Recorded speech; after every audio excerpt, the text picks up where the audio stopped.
এখন কটা বাজে? কি হয়েছে বল? কয় দফা দাবি আছে তোর? তুই যাবি 4টের সময়, তোকে এখন কটা বাজে? আমাদের 2টো বাজে। তোকে তো নিয়ে যাবো বললাম। এখন থেকে কোঁ কোঁ। এদিকে আয়। বাবা পড়ে যাচ্ছে উঠতে গিয়ে।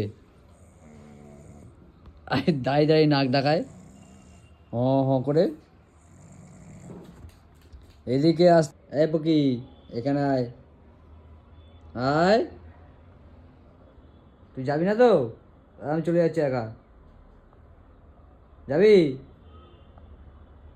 একা চলে যাবো আমি। দেখ চলে যাই আমি। তাই এখানে আয়, কাছে আয় তাহলে আমার আমার কাছে আয়। হ্যাঁ কাছে আয়। কী হয়েছে বল এবার? যাবি দাদাকে আনতে যাবি? হ্যাঁ। এইদিকে তাকা। দাদাকে আনতে যাবি? না গেলে হয় না?